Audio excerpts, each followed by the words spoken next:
Hi hello welcome to అలా education. ఈ వీడియోలో నేను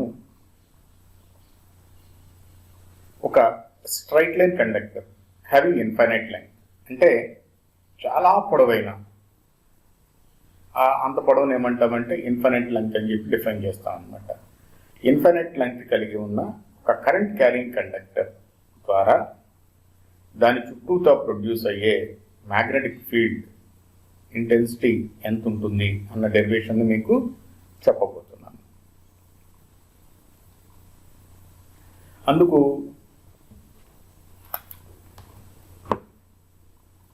నేనేం చేశాను అంటే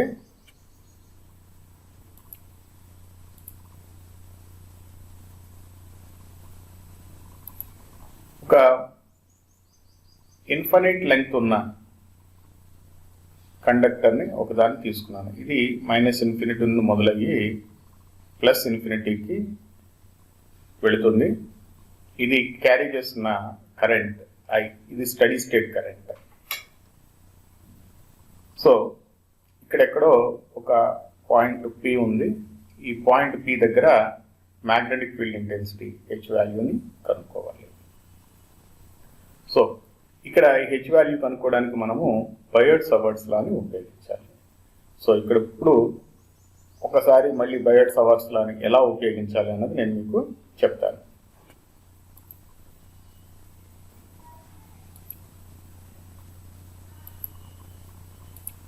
ఈ బయోట్-సవర్ట్స్ లాని ఉపయోగించడానికి ఫస్ట్ మనం ఏం చేయాలి అంటే కోఆర్డినేట్ యాక్సెస్ తీసుకుందాం. సో ఇది x యాక్సిస్, ఇది y యాక్సిస్, ఇది z యాక్సిస్. అంటే ఇప్పుడు నేనేం చేశాను అంటే z యాక్సిస్ మీద ఉండే లేదా xy ప్లేన్కి పర్పెండిక్యులర్ ఉండే యాక్సిస్ మీద ఉండే ఒక ఇన్ఫైనైట్ లెంగ్త్ కలిగిన కరెంట్ క్యారింగ్ కండక్టర్ని కన్స్ట్రక్ట్ చేశాను అనమాట. దీని ద్వారా P అనే పాయింట్ దగ్గర ప్రొడ్యూస్ అయ్యే మ్యాగ్నెటిక్ ఫీల్డ్ ఇంటెన్సిటీని మనం కనుక్కోవాలి. అందుకు మనం ఏం చేయాలి అంటే ఒక డిఫరెన్షియల్ లెంగ్త్ ఎలిమెంట్ డిఎల్ని కన్స్ట్రక్ట్ చేయాలి. ఈ డిఎల్ని దేని మీద కన్స్ట్రక్ట్ చేస్తాము అంటే ఈ కరెంట్ క్యారింగ్ కండక్టర్ మీదనే తీసుకుంటాం అనమాట. ఇది z యాక్సిస్ మీద ఉంది కాబట్టి x coordinate 0, y coordinate 0, z coordinate z అని చెప్పి అనుకుందాం, లేదా z డాష్ అని చెప్పి అనుకుందాం. దీన్ని కలుపుతూ ఈ రెండింటినీ కలుపుతూ ఒక లైన్ డ్రా చేసినట్లయితే ఇది వెక్టర్ r అవుతుంది. ఈ పాయింట్ యొక్క కోఆర్డినేట్స్ సిలిండ్రికల్ కోఆర్డినేట్స్లో తీసుకుందాం. ρ, 0, z అని చెప్పి అనుకుందాం. This z is an arbitrary point. So ఇప్పుడు మనం బయోట్-సవర్ట్స్ లా ప్రకారం ఏం చెప్తుంది అంటే the magnetic field intensity at point P due to the element differential length element dl is dH అవుతుంది. ఈ dH విలువ ఎంతకు సమానం అవుతుంది అంటే dH is equal to IDL cross AR by 4πr². ఇక్కడ మనకి R వాల్యూ తెలియదు, తర్వాత AR వాల్యూ కూడా తెలియదు. సో R వాల్యూ ఎలా కనుక్కుంటామంటే R is equal to ρ A plus z minus z dash AZ అవుతుంది. అలానే AR is equal to AR అంటే యూనిట్ వెక్టర్ అని మనకు తెలుసు కదా. ఈ value R by modulus of R సమానం అవుతుంది. సో ఫస్ట్ మనం మాడ్యులస్ ఆఫ్ R కనుక్కుందాం. Modulus of R is equal to √ρ² plus z minus z dash square. కాబట్టి AR is equal to A row plus Z minus Z dash AZ by row square plus Z minus Z dash square whole power 1/2. రూట్ని 1/2గా రాసుకోవచ్చు, power 1/2గా రాసుకోవచ్చు. ఇది A R value. సో ఇప్పుడు A R వాల్యూని ఆర్ వాల్యూని డిహెచ్ ఎక్స్ప్రెషన్లో సబ్స్టిట్యూట్ చేసినట్లయితే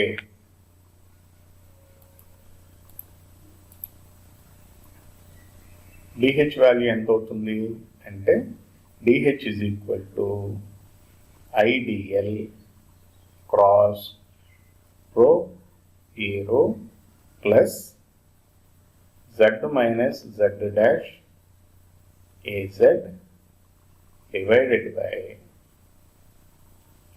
4 ఆర్ స్క్వేర్ వాల్యూ ఏమో rho square plus Z minus Z dash square అవుతుంది into rho square plus Z minus Z dash square whole power 1/2.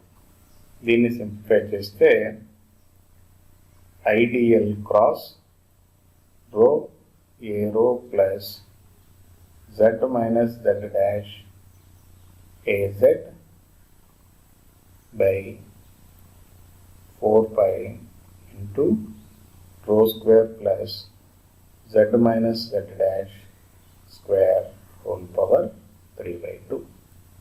This is the value, ఇది DH value. ఇక్కడ మనకి DL value తెలియదు. Okay, DL value is nothing but differential length element. So ఈ differential length element దేని మీద ఉంది? Z axis మీద ఉంది. సో ఈ డిఫరెన్షియల్ లెంగ్త్ ఎలిమెంట్ ఎక్స్ప్రెషన్ ఏమిటి అంటే dl is equal to d rho A rho plus rho d phi a phi plus d z AZ.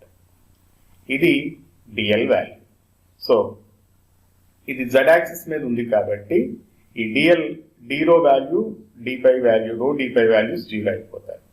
0 అయిపోయినప్పుడు మనకేం మిగులుతుంది? డిజెడ్ ఏజెడ్ కాంపోనెంటే మిగులుతుంది. కానీ ఇక్కడ డిజెడ్ వాల్యూ ఎంతకు సమానం అవుతుందంటే జెడ్ వాల్యూ జెడ్ యాక్సిస్ మీద జెడ్ డాష్ అని చెప్పి తీసుకున్నాం కాబట్టి D L is equal to D Z dash A Z అవుతుంది. D L is equal to D Z dash A Z. ఇప్పుడు ఈ డిఎల్ వాల్యూని డిహెచ్ ఎక్స్ప్రెషన్లో సబ్స్టిట్యూట్ చేస్తే D H is equal to I D Z dash AZ cross rho A rho plus Z minus Z dash AZ whole divided by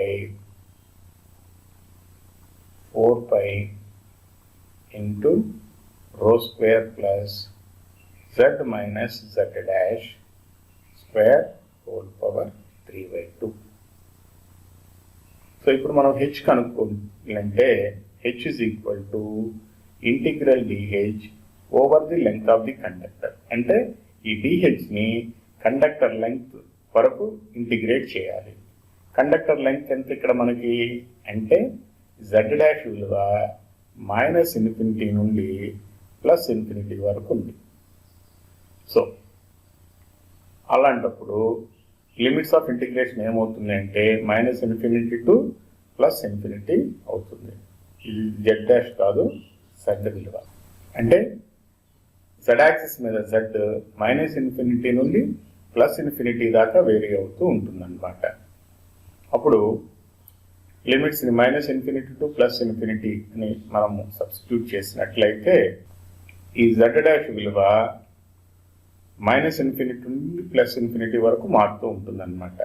so z dash is equal to -∞ to +∞ అని మనం ఇక్కడ substitute చేసినట్లయితే అప్పుడు integral ఎలా మారుతుంది అంటే I into dz dash AZ cross rho A rho plus z minus z dash AZ divided by 4 rho square plus z minus z dash square whole power 3/2గా మారుతుంది అన్నమాట. ఇప్పుడు మనము కనుక్కోవాల్సింది ఏంటి అంటే dz dash az cross rho ఏ రో z minus z dash az value కనుక్కోవాలి. అంటే ఈ క్రాస్ ప్రొడక్ట్ వాల్యూ కనుక్కున్నట్లయితే మనము h వాల్యూ ఈజీగా కనుక్కోవచ్చు. కాబట్టి ఇప్పుడు మనము క్రాస్ ప్రొడక్ట్ వాల్యూ కనుక్కుందాం. dz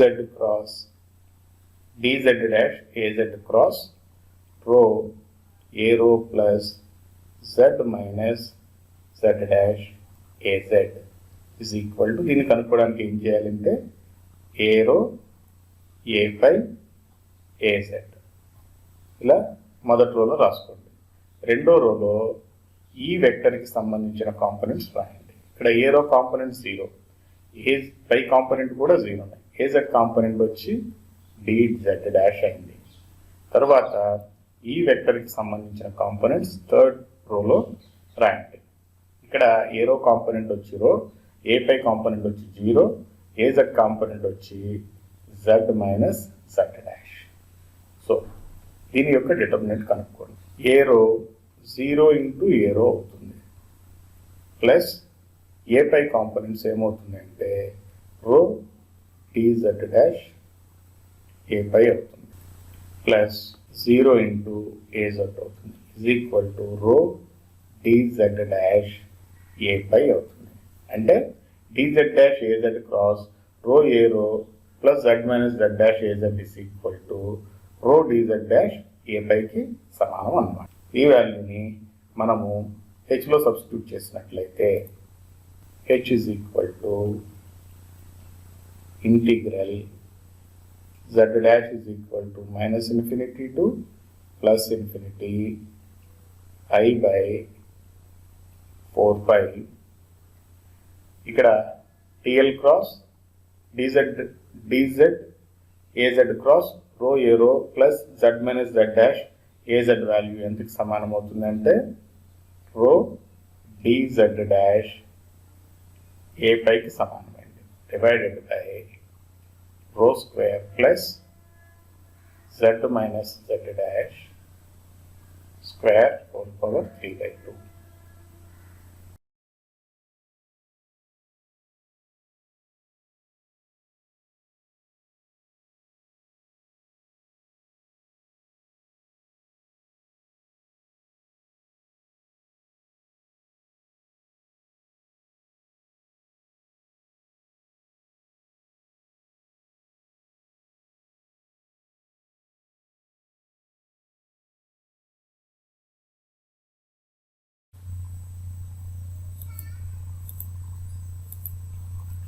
ఇప్పుడు మనము ఈ ఇంటిగ్రల్ని ఎవాల్యుయేట్ చేయాలి.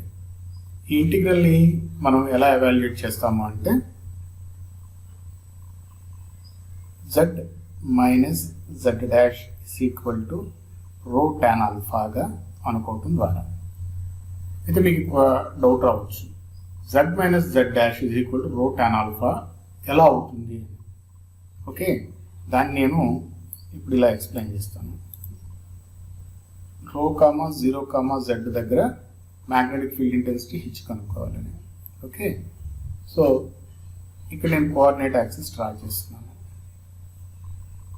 ఇదేమో y యాక్సిస్, ఇదేమో x యాక్సిస్, ఇదేమో z యాక్సిస్. ఇక్కడెక్కడో మనకి dl ఉంది అని చెప్పి అనుకుందాం. ఈ dl యొక్క కోఆర్డినేట్స్ ఏమిటి? 0 కామా 0 కామా z డాష్. అంటే దీని అర్థం ఏమిటి? ఈ డిస్టెన్స్ z డాష్ అని. అలానే ఈ డిస్టెన్స్ zకి సమానం అవుతుంది అని అర్థం, రైట్? సో ఇప్పుడు ఈ డిస్టెన్స్ ఎంతకి సమానం అవ్వాలి? z మైనస్ z డాష్కి సమానం అవ్వాలి. నేనేం చేస్తున్నాను అంటే ఇలాగా ఒక వర్టికల్ లైన్ డ్రా చేస్తున్నాను. సో ఈ డిస్టెన్స్ ఏమో రేడియస్కి సమానం అవుతుంది rho, which is equal to x square plus y square, where x, y are the Cartesian coordinates or the coordinates of point P in Cartesian coordinate system. ఇప్పుడు మీరు ఇలాగా ఒక లైన్ డ్రా చేశారనుకోండి, ఇక్కడ మనకు ఒక యాంగిల్ వస్తుంది ఆల్ఫా. సో ఇది పి అనుకుంటే ఇది క్యూ, ఇది ఆర్ అనుకుందాం. So PQR is a right angle triangle. So in PQR right angle triangle అయినప్పుడు R వచ్చేప్పటికి మనకేమవుతుంది అంటే రైట్ యాంగిల్ అవుతుంది. So tan alpha is equal to opposite side by adjacent side. So the length of the opposite side is Z minus Z dash. Adjacent side is rho. That implies Z minus Z dash is equal to tan alpha. So ఈ alpha యొక్క limiting values ఏమిటి అంటే alpha is equal to -π/2 when z dash is infinity. అంటే ఏం లేదు, z dash is equal to ఇన్ఫినిటీని ఈ ఈక్వేషన్లో సబ్స్టిట్యూట్ చేయండి. tan ఆల్ఫా ఏమవుతుంది, -∞ అవుతుంది. సో tan ఆల్ఫా -∞, ఆల్ఫా ఎప్పుడు tan ఆల్ఫా -∞ అయినప్పుడు ఆల్ఫా వాల్యూ ఎంత అవుతుంది అంటే -π/2 అవుతుంది అనమాట. And alpha is equal to π/2 when z dash is equal to -alpha. ఇవి z డాష్ యొక్క లిమిట్స్. ఎందుకు మనం ఏమనుకున్నాము, z డాష్ -∞ నుండి +∞ వరకు వేరీ అవుతుంది అని చెప్పి అనుకున్నాం కదా. అందుకని ఆల్ఫా విలువ π/2 నుండి -π/2కి మారుతుంది. కాబట్టి ఇప్పుడు మనము z minus z dash is equal to రో టాన్ ఆల్ఫా అని చెప్పి అనుకోవటంలో తప్పు లేదు. కాబట్టి నేను ఇక్కడ అలానే అప్రాక్సిమేట్ చేసుకున్నాను. సహజంగా ఏమిటి, z కాన్స్టెంట్ అనమాట. ఎందుకు కాన్స్టెంట్ అంటే ఒక పర్టికులర్ పాయింట్ దగ్గర z విలువ స్థిరంగా ఉంటుంది. కాబట్టి ఈ ఈక్వేషన్ని డిఫరెన్షియేట్ చేద్దాం. -dz dash is equal to రో secant square alpha d alpha. The first derivative of tan alpha is equal to secant square alpha అవుతుంది అనమాట. అంటే ఇప్పుడు dz dash is equal to -rho secant square alpha d alpha అని నేను ఇక్కడ substitute చేయొచ్చు. So ఈ ప్లేస్లో dz డాష్ ప్లేస్లో -rho secant square alpha d alpha substitute చేస్తాను. అట్లనే z minus z dash square whole square ప్లేస్లో రో స్క్వేర్ టాన్ స్క్వేర్ ఆల్ఫాని సబ్స్టిట్యూట్ చేస్తాను. అలానే ఈ z డాష్ లిమిట్స్ని π/2 టు -π/2గా తీసుకుంటాను. సో అప్పుడు h విలువ ఎలా మారుతుందో చూద్దాం.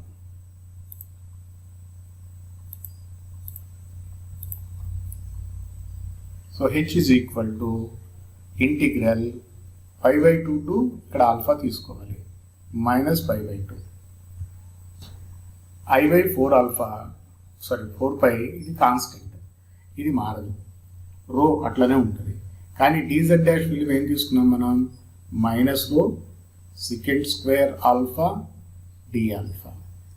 a/π అట్లనే ఉంది, ఇది మారలేదు. ఇక్కడ డినామినేటర్లో రో స్క్వేర్ అట్లనే ఉంటుంది. కానీ ఇక్కడ z minus z dash square ప్లేస్లో ఏం సబ్స్టిట్యూట్ చేయాలి, రో square tan square alpha whole power 3/2. మీరు గమనించారనుకోండి, ఇక్కడ రో స్క్వేర్ రెండింటిలోనూ కామన్ ఉంది. సో రో స్క్వేర్ కామన్ తీస్తే రో స్క్వేర్ హోల్ పవర్ 3/2. ఈ 2 క్యాన్సిల్ అయ్యి రో క్యూబ్ మిగులుతుంది, అంటే రో క్యూబ్ బయటకు వస్తుంది అనమాట. ఇక్కడ మళ్ళీ ఇంటిగ్రల్ π/2 టు -π/2 ఆల్ఫా i/4π. ఇక్కడ rho into rho square, minus వస్తుంది కాబట్టి ముందు ఇక్కడ వేసేస్తుంది బయట, rho square secant square alpha d alpha by, ఇక్కడ ఈ రో స్క్వేర్ కామన్ చేస్తే బయటకు వచ్చేటప్పటికి ఏమవుతుంది అనుకున్నాము, రో క్యూబ్ అవుతుంది అనుకున్నాము. 1 plus tan square alpha whole power 3/2. 1 plus tan square alpha విలువ ఏమవుతుంది అంటే secant స్క్వేర్ ఆల్ఫా అవుతుంది అనమాట. secant square alpha whole power 3/2 ఏమవుతుంది అంటే ఈ 2 క్యాన్సిల్ అయ్యి secant క్యూబ్ ఆల్ఫా మిగులుతుంది మనకి. సో అంటే దీని విలువ సెకండ్ క్యూబ్ ఆల్ఫాకి సమానం అవుతుంది. ఇట్లానే ఇక్కడ ఈ రో స్క్వేర్ రో క్యూబ్లో రో టైమ్స్ పోతుంది. సో ఇక్కడ రో కాన్స్టెంట్ కాబట్టి మనం ఇంటిగ్రల్ బయటకు తీసుకొచ్చేయచ్చు. I constant, 4π constant, rho constant. ఇక్కడ alpha is equal to π/2 to -π/2.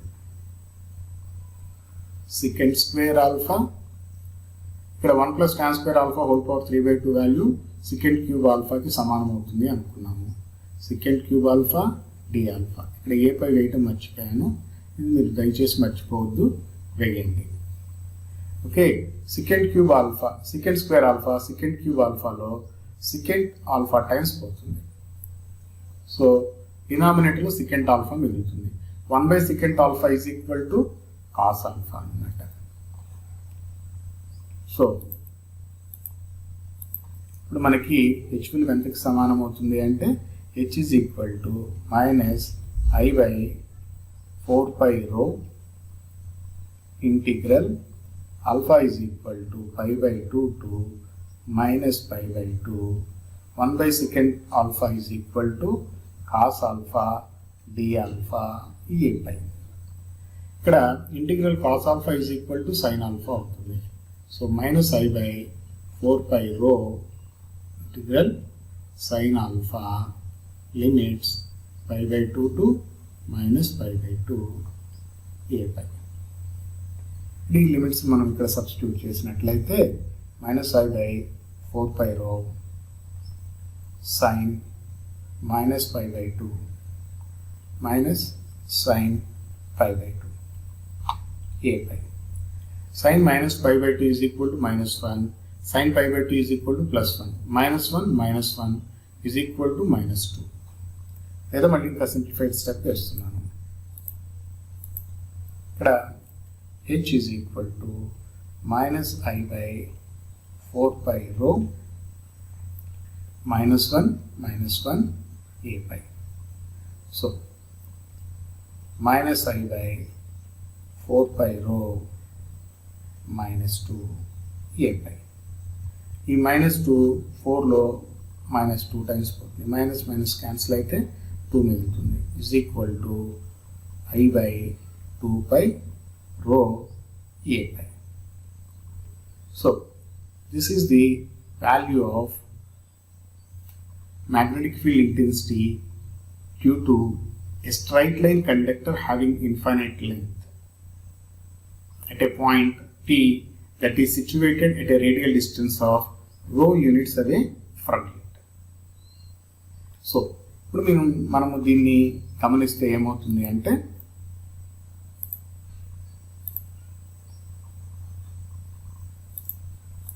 దీన్ని ఎలాగ అర్థం చేసుకోవాలో చూద్దాం. ఇది conductor.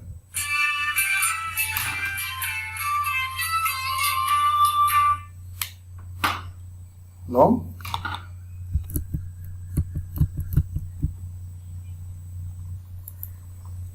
So, if this is the direction of current I, then this would be the direction of arrow.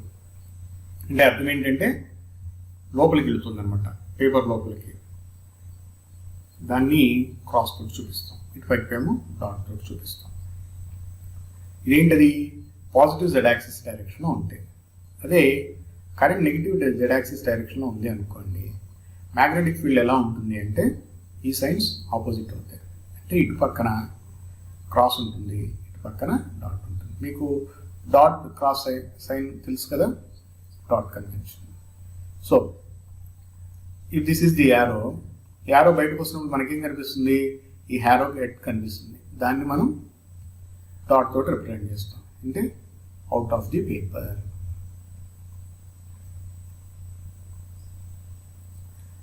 Paper లోపలికి యారో వెళ్తుంది అనుకోండి, మనకి టైల్ కనిపిస్తుంది. టైల్ అంటే ఇంటూ తో రిప్రజెంట్ చేస్తాం. ఇది ఇంటూ ద పేపర్.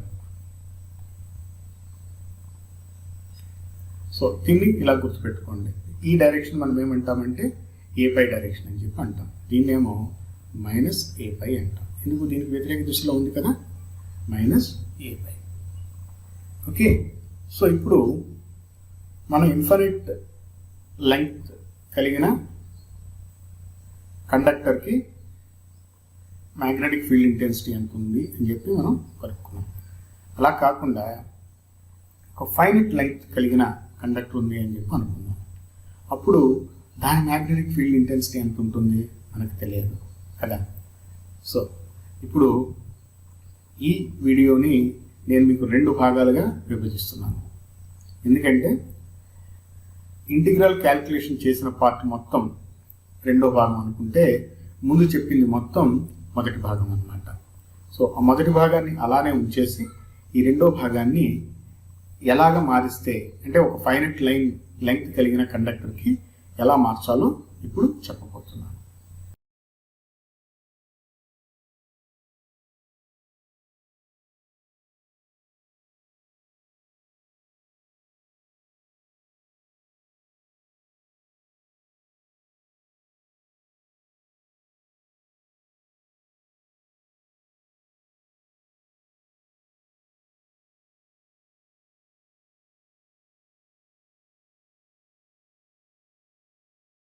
సో ఇప్పుడు మనకి ఒక ఫైనైట్ లెంగ్త్ కండక్టర్ ఇచ్చారనుకోండి, మ్యాగ్నెటిక్ ఫీల్డ్ ఇంటెన్సిటీ హెచ్ విలువ పాయింట్ పి దగ్గర ఎలా కనుక్కోవాలో చెప్తున్నాను. ఆ ఎక్స్ప్రెషన్లో అయితే ఏం మార్పు ఉండదు. ఆ ఎక్స్ప్రెషన్ నేనేమనుకుంటున్నానంటే h is equal to I/4πρ minus ముందు ఉంటుంది integral alpha is equal to -π/2 to -π/2 అని వేసాము. ఇక్కడ ఏమి వేయాలో నేను చెప్తాను. Okay, cos alpha d alpha a/. So ఇప్పుడు మనం ఆల్ఫా యొక్క లిమిట్స్ని కనుక్కోవాలి. అందుకని నేను ఇక్కడ కోఆర్డినేట్ యాక్సిస్ని మార్క్ చేస్తున్నాను. ఇదేం వై యాక్సిస్, ఇదేమో ఎక్స్ యాక్సిస్. ఇక్కడ ఎక్కడో డిఎల్ ఉంది మనకి. ఇది 0, 0, z'. ఈ డైరెక్షన్లో కరెంట్ ఫ్లో అవుతూ ఉంది. ఇది z యాక్సిస్.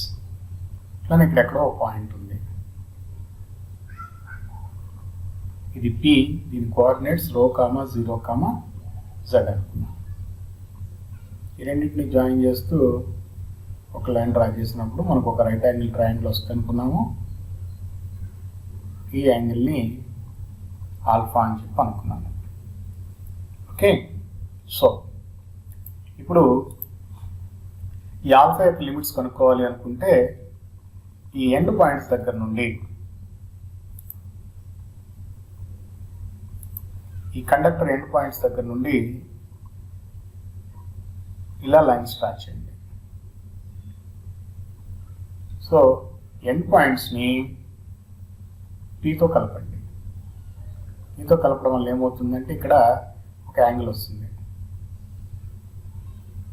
వీటిని జాయిన్ చేస్తే ఏమవుతుందంటే ఇది ఒక రైట్ యాంగిల్ ట్రయాంగిల్ అవుతుంది అనమాట. ఇక్కడ ఒక యాంగిల్ వస్తుంది.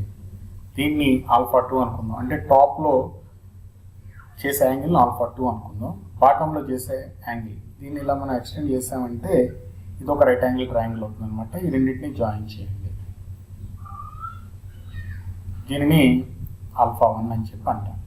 అంటే ఇప్పుడు ఆల్ఫా ఎక్కడి నుండి మారుతుంది? α1 నుండి α2 వరకు మారుతుంది అనమాట. అంతే, ఇంకేం చేయొద్దు. మీరు ఇన్ఫినిటీ అని పెట్టకుండా ఆల్ఫా ఈజ్ ఈక్వల్ టు α1, α2 అని పెట్టుకుంటూ ఈ డయాగ్రామ్ వేసి డెరివేషన్ చేసుకుంటూ రండి. ఓకే, మనకు తెలుసు integral cos alpha d alpha విలువ సైన్ ఆల్ఫా అని. దాన్ని మనం సబ్స్టిట్యూట్ చేస్తే పెన్ కలర్ మారుస్తున్నాను. So h is equal to -I/4πρ sin alpha α1 α2 a/. -I/4πρ sin α2 minus sin α1 a/. ఈ మైనస్తో మల్టిప్లై చేస్తే ఏమవుతుందంటే I/4πρ sin α1 minus sin α2, where α1 is the angle subtended by the lower end of the conductor, and alpha 2 is the angle at upper end. So ఈ point రాయాలన్నమాట. So this is the value of magnetic field intensity. డైరెక్షన్లో ఏం మార్పు ఉండదు, దాని యొక్క magnitude మారుతుంది అనమాట. ఇప్పుడు మనము alpha 1 minus alpha 1 is equal to pi by 2, alpha 2 is equal to minus pi by 2 substitute చేసాం అనుకోండి, ఐ బై 2 పై రో ఏ పై వస్తుంది. సో ఎక్స్ప్రెషన్లో మార్పే ఉండదు, కాకపోతే దాని యొక్క మ్యాగ్నిట్యూడ్ విలువ మారుతూ ఉంటుంది, డైరెక్షన్ కూడా అట్లానే ఉంటుంది అన్నమాట. ఇది magnetic field intensity due to a straight line conductor having finite line. అయితే ఇక్కడ ఆల్ఫా 1 విలువ ఆల్ఫా 2 విలువలు ఎలా కనుక్కోవాలి అన్నది ప్రస్తుతానికి అయితే మనకు తెలియదు. సో ఆ వాల్యూలు ఎలా కనుక్కోవాలి అన్నది నేను మీకు ఒక న్యూమరికల్ ఎగ్జాంపుల్ తోటి ఎక్స్ప్లెయిన్ చేస్తాను. లేదా మనము magnetic field intensity due to a square loop at its centre కనుక్కోవాలన్నమాట. Magnetic field intensity square loop యొక్క సెంటర్ దగ్గర ఎంత ఉంటుంది అని మనకు ఒక ఎక్స్ప్రెషన్ ఉంది. అది కనుక్కునేటప్పుడు నేను మీకు ఈ ఆల్ఫా 1 విలువ ఆల్ఫా 2 విలువలు ఎలా కనుక్కోవాలో చెప్తాను.